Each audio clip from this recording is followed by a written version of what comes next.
And as long as you're thinking equal to your environment, you keep creating the same life. To truly change is to think greater than your environment, to think greater than the circumstances in your life, to think greater than the conditions in your world. And every great person in history knew this, whether it was Mahatma Gandhi, Martin Luther King, the Wright brothers, Joan of Arc. Who we really are isn't a body living in this environment, an identity in the environment, identifying with the people we know and the things we do, and living in linear time. That's not who we are. We're not materialists.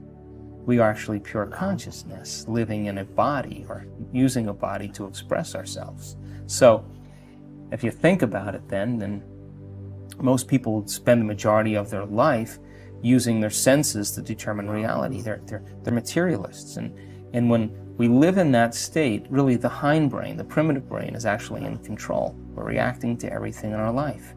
Now, the creative state is the antithesis. When you're in a true state of creation, this amazing thing happens. You forget about yourself. You become selfless. You become nobody. You become no thing. You become no time. And when you do that properly, where you begin to speculate a new possibility and you begin to invent a new way of being, or you begin to create something in your mind, the forebrain turns on, the crowning achievement of the human being, and it begins to lower the volume to time and space, so that the only thing that's real in that moment is a thought. And when that happens, the brain captures the thought as the experience, then upscales the hardware to install the neurological circuits and change the brain ahead of the actual event. And in that moment where we move from survival to creation, and we forget about our normal self, the hormonal centers turn off and the energy moves right up into the heart, and you begin to fall in love with the moment. You begin to get in the present, and you begin to forget about the future and the past, and you're in that present moment. That's what I call the natural state of being. Can you believe in a future that you can't see or experience with your senses yet, but you've thought about enough times in your mind that your brain is literally changed to look like the event has already occurred? The latest research in neuroscience says you can change your brain from living in the past to living in the future. And can you fall in love with that vision to such a degree that you come out of your resting state and change guilt or suffering into inspiration and joy and gratitude? To such a degree that your body, as the unconscious mind, does not know the difference between that external event and what you're creating internally, so that your body believes it's living in that future in the present moment, and you begin to signal new genes in new ways to change your body to look like the event has already occurred. The latest research in epigenetics says you can change your body by thought alone. Now reason this with me. If there's physical evidence in your brain and body to look like the event has already occurred, your brain and body are no longer living in the past, they're living in the future. And you will walk right into your vision. Now, most people in this audience, all of you, have done something great in your life. You woke up one day, or you had a wild thought out of nowhere, and that thought was a possibility in the future. Something new you wanted to experience. And the moment you started thinking about this experience, the moment you started contemplating this potential reality, you turned on a part of your brain called the frontal lobe, the crowning achievement of the human being. It's 40% of your entire brain. It is the creative center, and it has connections to all other parts of the brain. And the moment you said, what would it be like to be a leader? What would it be like to be successful? What would it be like to have this vision come true? The moment you ask that open-ended question, you turned on this part of the brain. Because the rest of the brain is just a bunch of automatic programs. And now the frontal lobe, the creative center, wakes up, and it has connections to the entire brain. It's the CEO, it's the boss, it's the symphony leader of the brain. And the moment you get creative, the frontal lobe begins to select different networks of neurons that are stored in your brain from things you've learned or experienced. And as you begin to think a what-if question, it begins to select these different networks and begins to seamlessly piece them together and making your brain fire in new sequences and in new patterns and new combinations. And whenever you make your brain work differently, you're changing your mind. Because mind is the brain in action. Mind is the brain at work. And the moment those neurons fire in tandem, you get a picture in your mind, a hologram, a vision, an abstraction. And for those people who are passionate, that thought that they're thinking begins to create an elevated emotion. They become inspired. They feel enthusiastic, entheos, filled with God. They become passionate.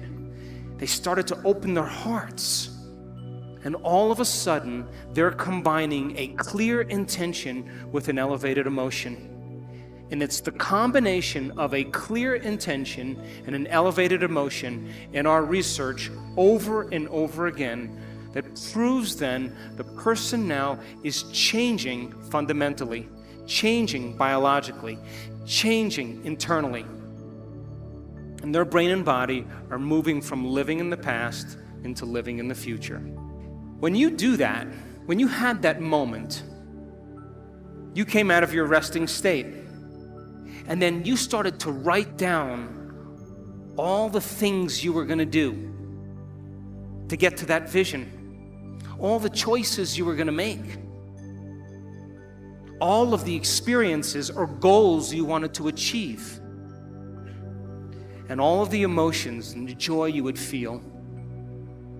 And when you were doing that, you were setting your sights towards that destiny. And then you did something really brilliant. You wrote down the choices you weren't going to make. You became aware of the behaviors you weren't going to demonstrate. You began to review certain experiences you wanted to stay away from. And then you looked at the emotions that would bring you to a lower level. And you began to separate the old self from the new self. And when you begin to do that, and you're observing the old self, it means you're no longer the program. Now you're the consciousness observing the program. And that's when you begin to objectify your subjective self. Now reason this. Let's say you've had some pretty rough experiences in your past. And those experiences caused you to feel sad and unworthy and guilty and judgmental. And you've gotten so used to feeling guilty and unworthy and judgmental that that's just feels normal to you. And then because you feel kind of victimized, then you blame people and you complain and you make excuses and you feel sorry for yourself, and that's your personality. And all of a sudden you say, today, I'm not going to do that any longer, because that's the old self. And then you start off your day and it goes really well for about 2 hours. And then all of a sudden, the moment you realize that you're no longer making the same choices as the day before, you are going to feel uncomfortable. It's going to feel unfamiliar. It's going to be uncertain. There's going to be some unpredictability. And we now know that people would rather hold on to their guilt and unworthiness than to step into the unknown, because at least they can feel something. And so the moment you stop making the same choices that you always make, get ready, because it's going to be uncomfortable. And that's the moment you're heading towards the new self. And we call it stepping into the river of change. Well, it's kind of interesting because in order for us to have some type of change in our bodies, change something in our environment, or move into a new line of time, we have to forget about our present body, our present environment, and our little, concept of time. We have to become that pure consciousness. And you can't walk through the door to the quantum field as a somebody. You have to walk through the door as a nobody. Now, consciousness is awareness, and awareness is noticing and paying attention. And that invisible field of intelligence, albeit spirit, the quantum field, the universal mind, whatever you want to call it, is both personal and universal. It's within you and all around you. We can demystify it. It's that same intelligence that's keeping your heart beating right now. 8 liters of blood per minute. 400 liters of blood per hour, 100,000 times in one day through 100,000 miles, 100,000 kilometers of blood vessels. Nobody's paying attention that something's giving us life, that we make 10 million cells every second because we lose 10 million cells every second. That in one cell of your body, it goes through the order of 100,000 chemical reactions per second. Now multiply that by the 70 trillion or 100 trillion cells that make up your body.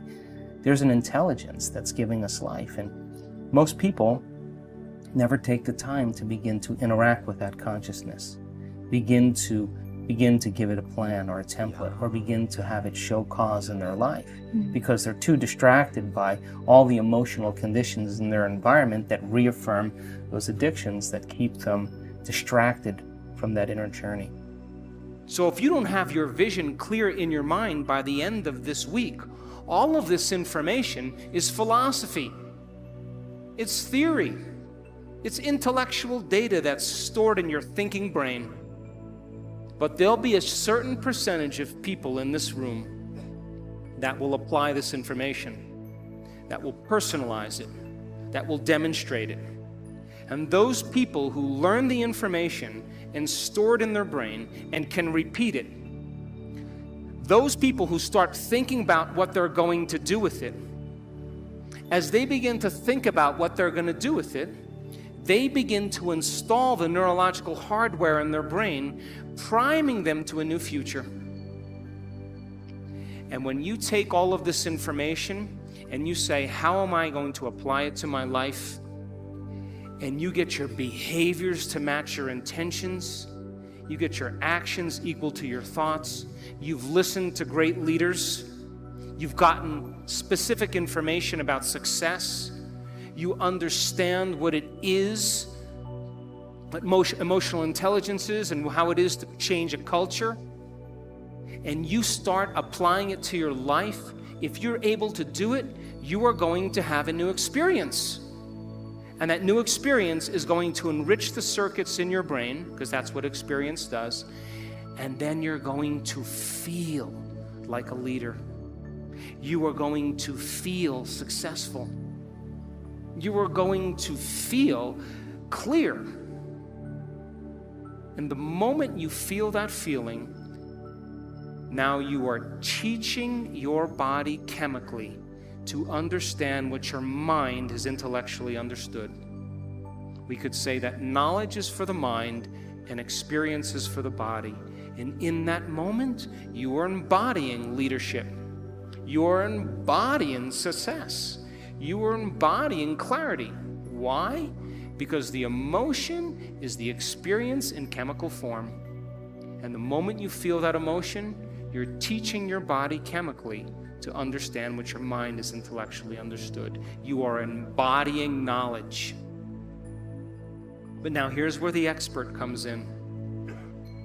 If you've done that experience once, you have to be able to repeat it.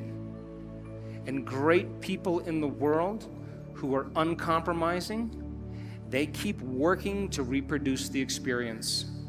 And if you can reproduce that experience over and over again, neurologically and chemically, you will condition your body to become the mind of it.